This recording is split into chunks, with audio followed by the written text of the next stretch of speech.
المصطفى صلى الله عليه وسلم آله الكرام وأصحابه العظام خصوصا لهذه النية المباركة الفاتحة. أعوذ بالله من الشيطان الرجيم. بسم الله الرحمن الرحيم. الحمد لله رب العالمين الرحمن الرحيم مالك يوم الدين. إياك نعبد وإياك نستعين. اهدنا الصراط المستقيم صراط الذين أنعمت عليهم غير المغضوب عليهم ولا الضالين آمين. بسم الله الرحمن الرحيم. الحمد لله رب العالمين والصلاة والسلام على أشرف الأنبياء والمرسلين وعلى آله وصحبه أجمعين. اللهم صل وسلم وبارك على مولانا محمد النور المذهب للنسيان بنوره وعلى آله في كل لمحة ونفس عدد ما وسعه علمك. اللهم افتح علينا فتوح العارفين واجعل أعمالنا خالصة لوجهك الكريم. اللهم فقهنا في الدين وعلمنا التأويل يا رب العالمين. صلى الله على سيدنا محمد وعلى آله وصحبه وبارك وسلم. الحمد لله رب العالمين. أما بعد. Ikhwatal iman, Fadil Tuan Imam dan Tuan Bilal, barisan jawatan kuasa masjid Syekh Haji Ahmad Al-Dinggi, datuk-datuk muslimin yang dirahmati Allah Subhanahu wa taala sekalian. Apa khabar tuan-tuan?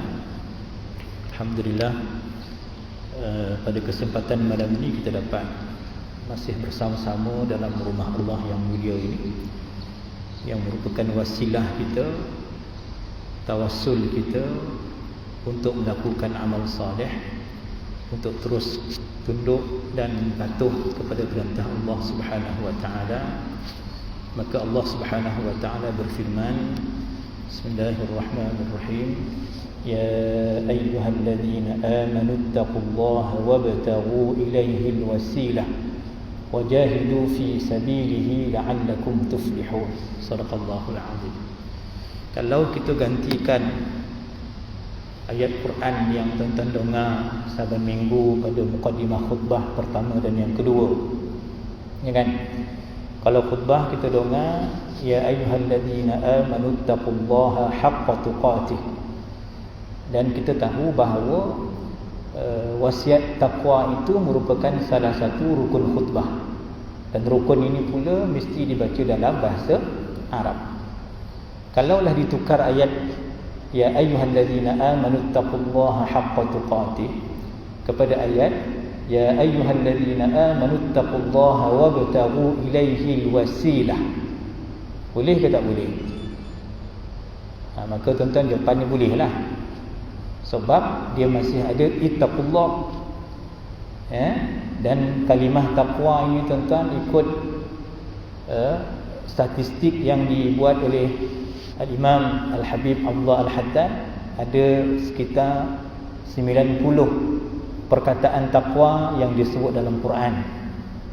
Okey, jadi ittaqullah, Allah sebut bertakwa kepada Allah, wabtaghu ilaihil wasilah, dan carilah jalan, carilah sebab dan jalan yang memungkinkan kamu terus taat, patuh, tunduk kepada perintah Allah Subhanahu wa taala. Maka tuan-tuan, dalam tempoh 35 minit ni, waktu yang sangat sempit untuk kita bahaskan tentang madad ya Rasulullah. Dan tuan-tuan, isu ini dia bermusim lah. Kalau kita di Seremban ni, di Senayan ni, mungkin tak ada berbangkit, bertawassul, istighatsah, isti'anah, tuan-tuan, kemudian tabarruk, madad. Ini semua kerangka kalimah-kalimah, istilah-istilah yang hampir lebih kurang samalah makna dia. Ya, kalau semua doa tuan-tuan tidak semestinya istighatsah, tapi semua istighatsah itu ialah doa. Okey, tuan-tuan, kemudian dalam kerangka perkataan madad ni apa? Kata Imam Sanusi dalam Muqaddimah Sanusiyah, dia kata pun tuan, kalimah madad, madad madad madad madad ya Rasulullah, itu Rasulullah. Kalau madad kepada Sayyidina Osman contohnya, kalau madad kepada Imam Syafi'i, Sayyidah Nafisah, tuan-tuan, madad kepada nama masjid kita ni, madad kepada Syekh Ahmad. Maka ini tuan-tuan menjadi satu perbincangan yang saya kira insya-Allah saya akan cuba dalam ruang yang ada sedikit ini kita bentangkan dulu. Kita membuka, menambah wawasan keilmuan kita, pemikiran kita, agar kita jelas tentang dawabit, tentang garis panduan perkara yang menjerumuskan seseorang itu kepada syirik dan kufur, dan perkara yang sebenarnya memantapkan perkara-perkara yang masih memantapkan iman dan akidah seorang muslim, tuan-tuan. Maka saya katakan tadi, kita ikut Imam As-Sanusi, tuan-tuan, dia qaba. Kalau kita qaba madad, madad ni apa? Madad ni, tuan-tuan, nak faham dia ialah, dia ni maknanya imdad, memohon bantuan. Okey? Madad ni apa? Minta tolong. Tak tolong angkat meja nak, minta tolong gorakkan tabung tu, minta tolong isi duit dalam tu. Apakah minta tolong madad saya dengan tuan-tuan ini bermakna saya sombah tuan-tuan? Apakah bermaksud saya menyembah tuan-tuan dan menganggap tuan-tuan ni yang memberi manfaat dan mudarat kepada saya? Okey? Itu madad. Madad itu, tuan-tuan, meminta pertolongan, meminta bantuan. Itu madad. Dan madad itu dari sudut lughah itu, tuan-tuan, dia ada dua kategori. Ada yang hissi, yang nampak, dan ada yang ma'nawi, yang berbentuk zauqi, perasaan. Okey, tuan-tuan. Maka sebab itu, kalau madad dalam bentuk hissi yang kita nampak, tadilah minta tolong orang, minta bantuan, itu maknanya madad. Tapi tuan-tuan, kalau madad yang berbentuk hissi ataupun maknawi, maafkan saya, yang kedua maknawi, iaitu madad bentuknya doa. Ya Allah, dengan madad sahibul maqam, dengan madad aku bertawassul dengan kemuliaan, ya Allahumma inna nas'aluka bi'azimi fadlika, dengan kemuliaan-Mu ya Allah, dengan keagungan anugerah-Mu ya Allah, wa bijahihi indak, dan dengan kemuliaan baginda di sisimu. Maka di situ, tuan-tuan, madadnya telah berbentuk maknawi, madad dalam bentuk doa. Okey, maka tuan-tuan sekalian, dalam perbahasan madad, maka dia tak boleh lari dari konsep tawassul. Okey, tawassul. Tadi Allah sebut apa dalam Quran? Ittaqullaha wabtaghu ilaihil wasilah. Quran suruh bertawassul. Quran suruh cari jalan, cari sebab, ruang dan peluang yang mendekatkan kita kepada Allah Subhanahu wa taala, tuan-tuan. Maka sebab itulah, ya, sebelum saya lanjutkan dengan tawassul, madad dan sebagainya, tuan-tuan, kita tengok Quran. Saya baca tadi dalam tafsir Al-Jilani, Imam Syekh Abdul Qadir Jilani, dia ada tafsir Quran dia yang telah dicetak, tuan-tuan, baru-barulah 10 tahun lepas agak, yang diusahakan oleh salah satu zuriat beliau, Syekh Dr. Fadil Al-Hasani Al-Qadiri, tuan-tuan. Dia tulis semula catatan tafsir Al-Qadiri, tafsir Imam Qadir Abdul Qadir Al-Jilani, tuan-tuan. Maka apa yang saya lihat, sedikit sebanyak kupasan yang dimuatkan dalam tafsir tersebut, tuan-tuan, kita tengok kalimah madad. Satu, tuan-tuan akan jumpa kalimah dalam surah Nuh alaihi salam. Surah Nuh alaihi salam. Tuan-tuan, faqultu astaghfiru rabbakum innahu kana ghaffara. Kisah kedegilan umat Nabi Nuh alaihi salam. Maka, tuan-tuan, dakwah kempen, ajak, tak jalan. Maka tuan-tuan, Allah sekat rezeki, Allah sekat ekonomi, Allah sekat zuriat mereka, keamanan mereka. Maka Allah kata apa? Faqul tastaghfiru rabbakum innahu kana ghaffara. Minta ampun kepada Allah, kerana Allah itu Ghaffar, Maha Pengampun. Dijadikan wirid kita, astaghfirullah innallaha kana ghaffara, astaghfirullah innallaha kana ghaffara. Petikan surah Nuh. Dan ahbab ikhwan Ahmadiyah baca lagi, astaghfirullah innallaha kana tawwaba. Kenapa Quran sebut fasabbih bihamdi rabbika wastaghfir innahu kana tawwaba. Okey, itu dalam sirah istighfar, tuan-tuan Tapi kita fahamlah, istighfar yang paling tinggi maka namanya sayyidul istighfar. Jangan baca bulan Ramadan ya, baca setiap hari, Allahumma anta rabbi la ilaha illa anta khalaqtani sehingga akhir. Itu sebab sabit dengan hadis. Itu yang paling kuat, yang paling power istighfar, tuan-tuan, sayyidul istighfar, penghulu istighfar. Tuan-tuan sekalian, lanjutan ayat tadi itu, Allah suruh istighfar. Apa kelebihan istighfar? Wa yumdidukum, madda yamuddu, bahasa Arab. Tadi saya dah khabar, dari segi lughahnya, bahasanya, madad itu bantuan, pertolongan. Wa yumdidukum, nescaya dengan istighfar itu tadi Allah akan membantu kamu, menolong kamu, bi amwal, dengan harta, wa banin, anak-anak, wa yaj'al lakum jannatin wa yaj'al lakum anhara. Allah kurniakan kamu syurga, Allah kurniakan kamu anak sungai dalam syurga.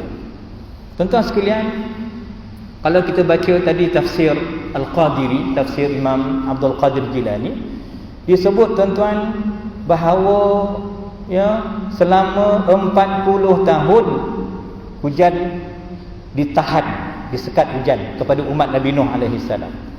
Dan dalam tempoh itu juga ibu-ibu tidak dapat melahirkan anak dalam tempoh 40 tahun. Tuan-tuan, kenapa?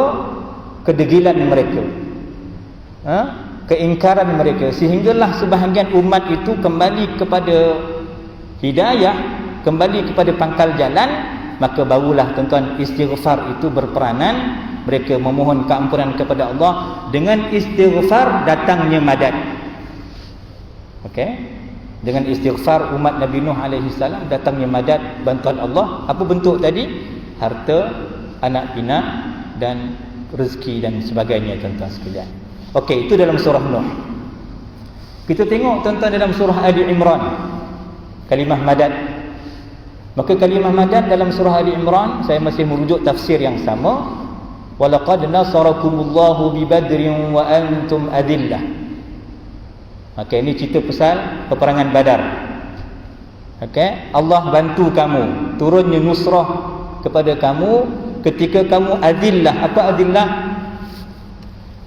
Kualiti tentera tak ada latihan, senjata out, jumlah sikit 1/3 dalam perang Badar.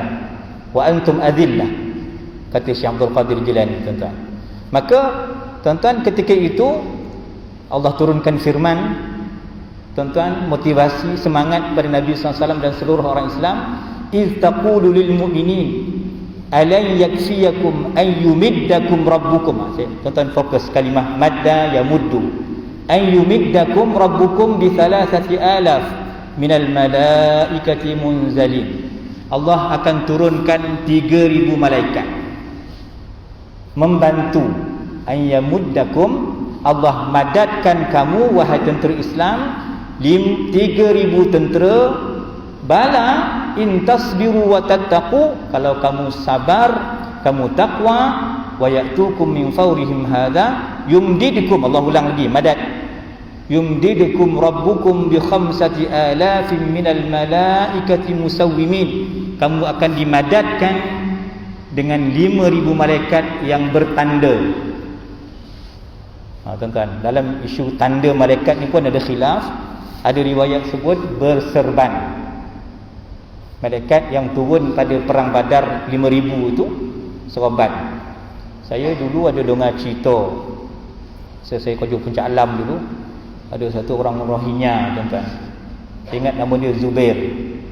Zubair ni, tuan-tuan, masa 2017 dulu kita tahulah Rohingya ni memang kena ranyang, kena lanyak betul lah. Dia kata dia dapat call orang kampung dia lah, sami-sami Buddha yang jahat ini, yang ekstrim ni, tuan-tuan. Dia nampak dekat padang, satu padang tu dia kata tinggi-tinggi pakai jubah putih.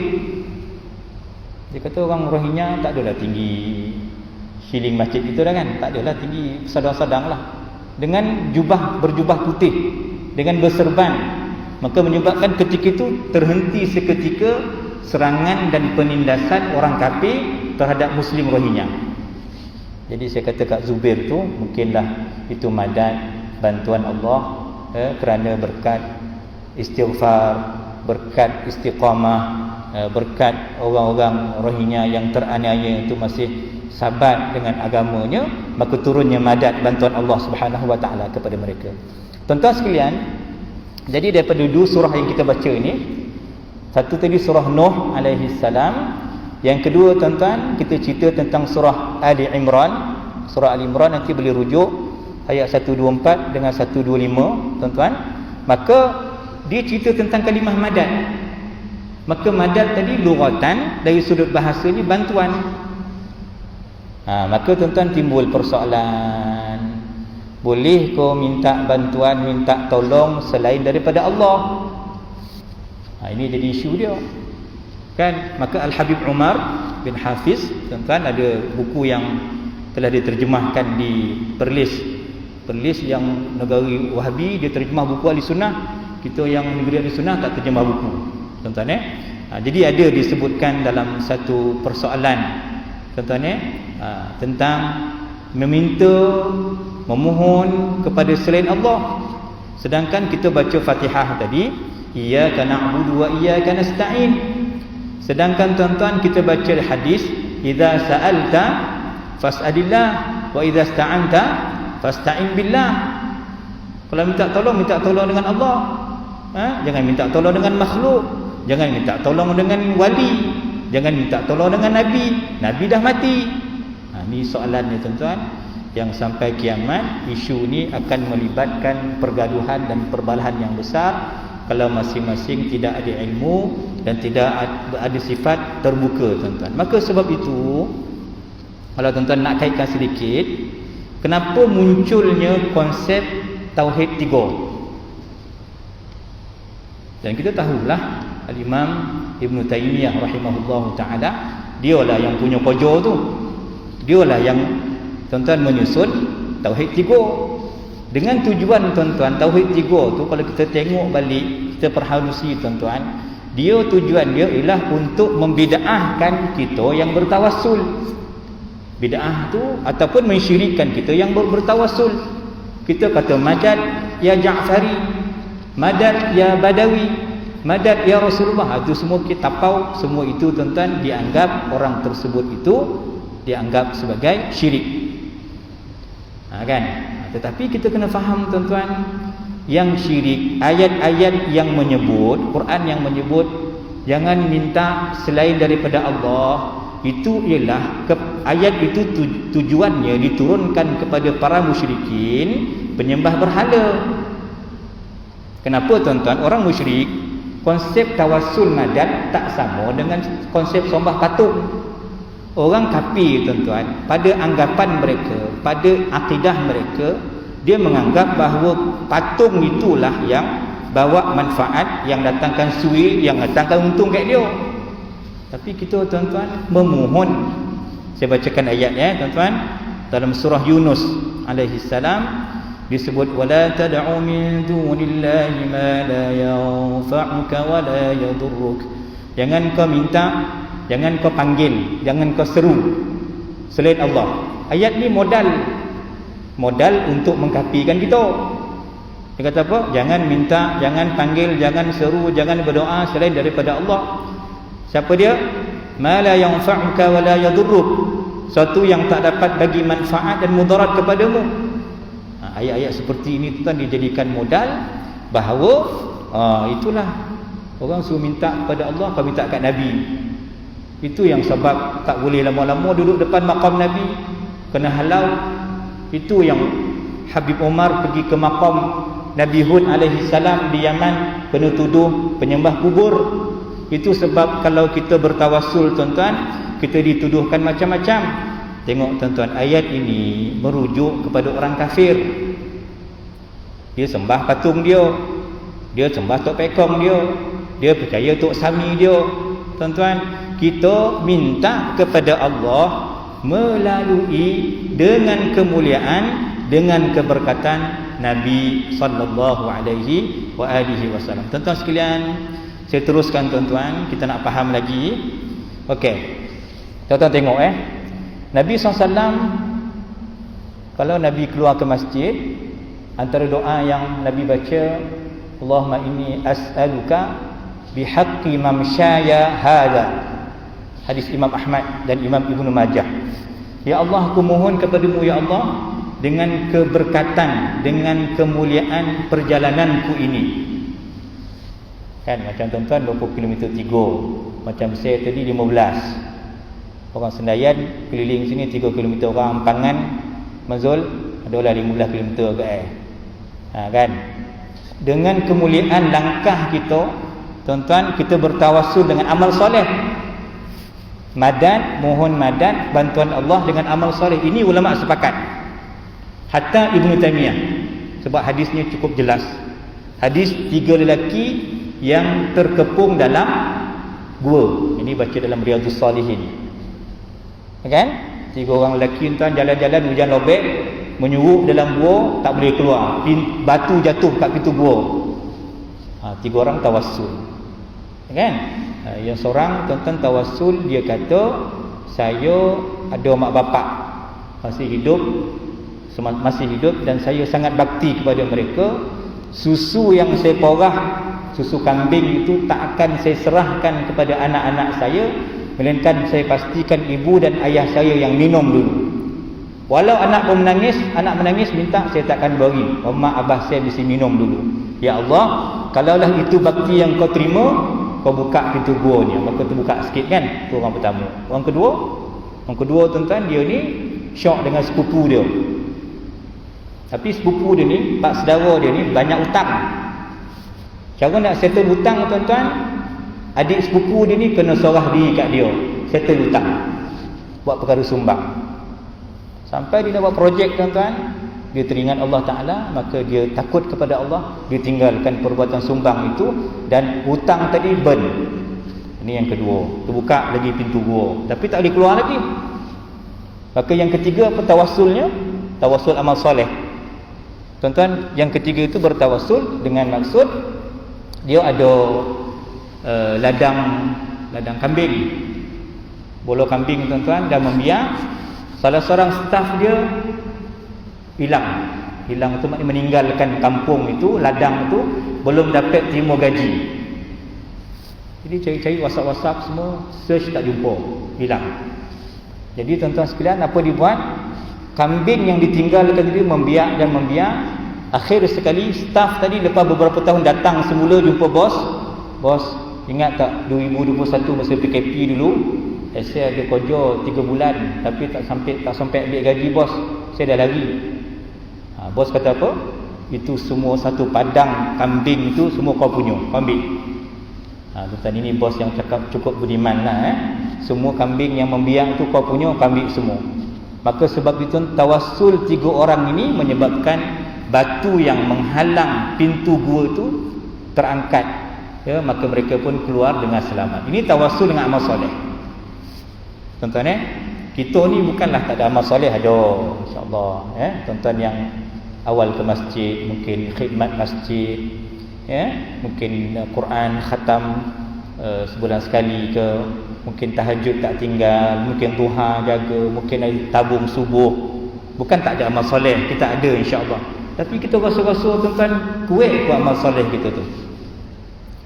Kan? Jadi kita ada amal soleh insya-Allah, bukan tak ada. Tuan-tuan, okey, boleh tawassul amal soleh kita tuan-tuan. Tetapi tuan-tuan sekalian, kita juga boleh bertawassul tawasul dengan apa tuan? Nabi ajar. Madad ya Rasulullah. Nabi ajar, Allahumma inni as'aluka, ya Allah, aku memohon kepadamu. Minta kepada Allah. Jangan minta kat wali tu. Jangan minta dekat Nabi, minta kepada Allah, tetapi dengan kemuliaan bihaqqis sa'ilina alaik. Hadis Imam Ahmad juga tuan-tuan, katanya apa? Ya Allah, aku mohon kepadamu ya Allah dengan kemuliaan orang-orang yang berdoa. Siapa yang berdoa? Seperti tuan-tuan kata-kata Sayyidi Saleh Ja'fari, kata Syekh Saleh tuan-tuan, orang berdoa ini tuan-tuan orang yang bertawasul kepada Allah, memohon kepada rahmat Allah di kalangan mukminin dan mukminat, muslimin dan muslimat, yang kita harap kita masuk senarai assalamu alaina wa ala ibadillahis salihin. Ibadillahis salihin kita masuk tuan-tuan. Yang memohon kepada Allah ni ramai. Para nabi memohon kepada Allah, para wali memohon kepada Allah, para ulama memohon kepada Allah, semua orang minta kepada Allah. Tapi tuan-tuan, seafdal-afdal orang yang memohon, semulia-mulia orang yang memohon, tidak lain dan tidak bukan, itulah Nabi Muhammad sallallahu alaihi wasallam. Ya Allah, saya ulang tuan-tuan hadisnya, doanya. Aku mohon ya Allah kepadamu dengan kemuliaan mereka yang berdoa kepadamu. Hari ni kita doa Covid. Kalau mengajar majlis nilai, dia orang kunut nazilah setiap hari, maghrib isyak, zuhur asar saya tak tahulah. Kalau di Instek, saya mengajar Instek, sembahyang hajat setiap malam. Ini tuan-tuan haqqis sa'ilin. Ya Allah, aku memohon kepadamu ya Allah dengan kemuliaan orang yang berdoa kepadamu. Tuan-tuan sekalian, as-sa'il ini iaitu individu. Tadi amalan. Cuba bezakan tawassul, jenis tawassul. Tadi amalan, Quran kita, sedekah kita, bakti kita, taat kita, itu amalan. Ada tuan-tuan tawassul yang berbentuk individu, berkat orang yang memohon kepadamu ya Allah. Maka sebab itu tuan-tuan, kita lanjutkan ya doa yang dibaca tuan-tuan oleh Nabi sallallahu alaihi wasallam. Nabi ajar seorang buta. Ni kisah ni masyhur. Perawi hadis ni namanya Uthman bin Hunayf. Tuan-tuan kenal Uthman bin Affan. Tuan-tuan kenal Uthman bin Maz'un. Ni namanya Uthman bin Affan radhiyallahu anhu. Uthman bin Hunayf, maafkan saya, Uthman bin Hunayf. Apa cerita tuan-tuan? Sembahyang hajat. Ni dalil sembahyang hajat. Dia buta. Perawi dia Uthman bin Hunayf, tuan-tuan. Datang seorang buta, tuan-tuan, kepada Nabi SAW, minta Rasulullah, saya nak ke masjid, Ranabat banyak kat Sendayan ni jauh masjid, saya nak nampak, tak ada orang nak pimpin saya ke masjid. Ni orang buta. Doakan saya Rasulullah biar nampak macam orang lain. Nabi khabar apa? Saya bagi pilihan, haji sabar ataupun haji nak nampak sekarang, nak colik. Apakah haji meminta sabar makam yang lebih tinggi nanti dalam syurga, ataupun haji nak saya doakan sekarang, ya Rasulullah saya nak nampak, saya nak jadi macam orang lain. Maka Nabi kata okey, ambil wuduk, sembahyang hajat. Tuan-tuan, sembahyang hajat Nabi ajar doa. Tuan-tuan Nabi ajar doa tuan-tuan. Doa inilah yang kita nak baca. Doa inilah tuan-tuan kita jadikan teks dalam tawassul kita, madad kita kepada Nabi Muhammad sallallahu alaihi wasallam.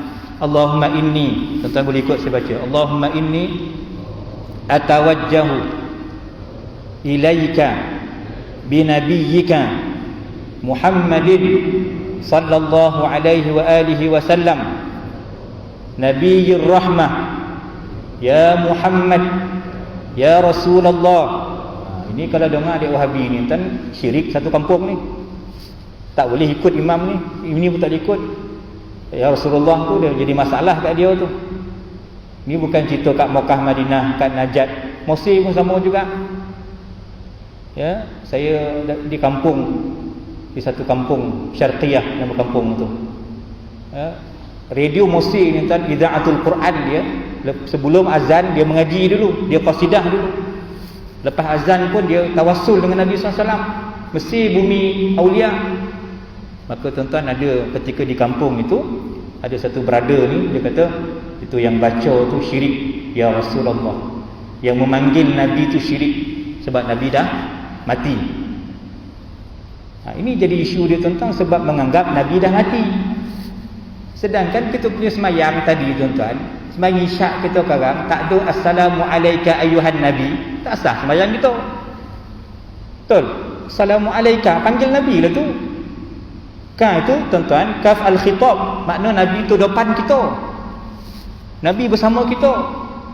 Tapi kalau tuan-tuan Nabi hukum Nabi dah mati, Nabi cerita lah, madat menjadi kafir, jadi syirik lah. Memanggil Nabi tuan-tuan. Maka dalam doa ini kita sambung, ya Muhammadu ya Rasulullah inni tawajjahtu bika. Boleh ikut? Inni tawajjahtu bika ila rabbi fi an yarudda alayya basari. Allahumma syafi'hu fiyya. Ini doa orang buta. Siapa ajar? Nabi ajar. Tuan-tuan, Nabi ajar apa tuan-tuan? Ini terjemahan. Ya Allah, sesungguhnya aku bertawajuh kepadamu ya Allah dengan siapa? Bukan dengan diri aku. Kalau kita ya Allah aku berdoa kepadamu ya Allah dengan kebaikan aku. Kebaikan apa? Dengan ketaatan aku. Ketaatan apa? Tapi kita tak berdoa begitu. Ya Allah aku mohon kepadamu dengan kemuliaan nabimu. Kan? Tengok habaib ajar kita doa. Allahumma bihaqqi Yasin. Ya Allah dengan kemuliaan Yasin. Wal Qur'anil Hakim. Quran yang mulia. Wa biman ikhtartahu birrisalati wan nubuwati wal wilayati ila siratikal mustaqim. Ya Allah dengan keberkatan Yasin, dengan keberkatan orang yang kau utuskan yang membawa hidayah. Siapa dia? Itulah Nabi Muhammad sallallahu alaihi wasallam. Tuan-tuan kena faham konsep madad, konsep tawassul minta kepada siapa? Allah, tetapi melalui kemuliaan orang yang Allah kasih. Ni doa yang Nabi ajar kepada orang buta ni. Ya Muhammad ya aku mohon kepadamu ya Allah dengan nabimu. Ya Rasulullah aku memohon kepadamu dengan Tuhanmu. Ya kepada Tuhanku agar dikembalikan penglihatanku. Ya Allah kurniakan syafaat baginda kepadaku. Lepas tu tuan-tuan orang ni sihat walafiat, mata dia terang benderang, dah tak buta. Okey, tuan-tuan, cerita ni tak selesai kat sini. Hadis tawassul kepada Nabi SAW tak selesai di situ. Sehinggalah pada zaman pemerintahan Osman bin Affan radhiyallahu anhu. Sayyidina Osman bin Affan tuan-tuan, dia mengadap orang buta ni tadi yang zaman Nabi ajar kan. Perawi kita tadi tuan-tuan ingat tak saya sebut nama apa? Osman bin apa? Osman bin apa? Saya sebut tadi? Hunayf. Osman bin Hunayf tuan, zaman Osman bin Affan, dia ajar hadis ni kepada orang ramai. Tuan-tuan boleh beza tak? Apa masalah yang saya nak timbulkan ni? Tadi orang buta tadi hidup zaman Nabi, sahabat Nabi lah. Sekarang Nabi dah wafat, doa tawassul masih dibaca. Bermaksud tawassul ni tuan bukan untuk orang hidup sahaja. Boleh bertawassul walaupun orang tu telah meninggal dunia. Itu dalil dia. Tuan-tuan sekalian, saya teruskan tuan-tuan kisah kemarau zaman Sayyidina Umar radhiyallahu anhu. Tuan-tuan, musim kemarau, maka dah jam tuan-tuan, memang dah kering, air semua dah tak ada sumber air tuan-tuan. Datang seorang sahabat, tak dinyatakan nama sahabat itu, ke maqam Nabi SAW. Ya Rasulullah, panggil Nabi. Nabi dah wafat lah dekat maqam, kat kubur kan. Ya Rasulullah, istasqi li ummatik. Rasulullah bagilah hujan, minuman, air kepada umatmu. Umatmu dah wasak, dah binasa, dah kelaparan, kematian, kebuluran. Maka tuan-tuan, disampaikan perkara itu kepada Sayyidina Umar. Dalam mimpi Sayyidina Umar kata berbahagialah kerana seorang lelaki tadi bertawassul dengan Nabi SAW. Dia kubur Nabi, di maqam Nabi, hujan akan turun. Zaman Sayyidah Aisyah lain tuan-tuan.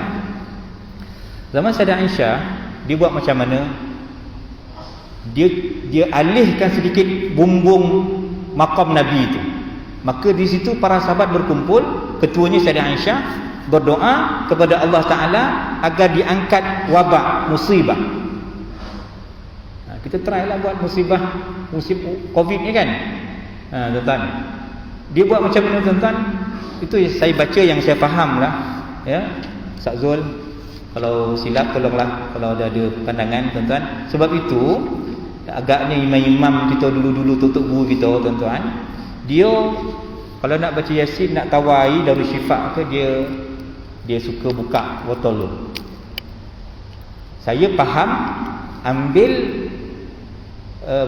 daripada perbuatan Sayyidah Aisyah radhiyallahu anha, yang dia nak berdoa di maqam Nabi tu, dia tak nak ada bumbung, tak ada penghalang, dia nak direct ke kiblat doa, iaitu langit. Maka kita juga agak itu yang dibuka. Jangan tuan-tuan buka bumbung masjid sudahlah kan. Dia buka botol ni baca Yasin ke apa, itu pun satu perkara yang kita anggap baik. Tuan-tuan sekalian, ya, Nabi Adam bertawassul dengan Nabi SAW. Yahudi, orang Yahudi tuan-tuan, Quran sebut wa kanu yastaftihuna bihi 'alal ladina kafaru. Orang Yahudi kalau nak perang dengan orang kafir, tawassul dengan Nabi SAW. Tuan-tuan sekalian, ya, maka kalau kita ambil kalimah madad, dia bukan hanya dengan amal soleh, tetapi dengan Nabi, sumber sayyidul wasilah yang paling besar tuan-tuan. Juga tempat-tempat yang Allah kasih, Allah sayang. Sikit lagi 2 minit ni Zain, Mam. Tempat Allah sayang, Mekah, Madinah tuan-tuan. Kan kita baca ya Rabbana kata Safa, kan Safa, Mekah. Lagi tawassulnya apa? Bi Muhammadin, kan, dengan Nabi Muhammad SAW. Tentang tawassul dengan tompek, Hajarul Aswad, Multazam, Hijr Ismail, Raudhah tuan-tuan, Jabal Uhud. Maka tak berbangkit isu capal. Capal kata sembah capal, letak gambar capal, ini semua penyembah patung, penyembah capal. Salah faham, salah konsep. Kita bukan sembah capal, tapi itu tanda kerinduan kita kepada Nabi SAW. Tuan-tuan, insya-Allah akan datang kalau ada peluang saya sambunglah, ya. Wallahu a'lam bishawab. Banyak saya nak sampaikan tapi tak boleh, tak cukup tuan-tuan. Wallahu a'lam bishawab. Mohon maaf. Assalamualaikum warahmatullahi wabarakatuh. Madad ya Rasulullah.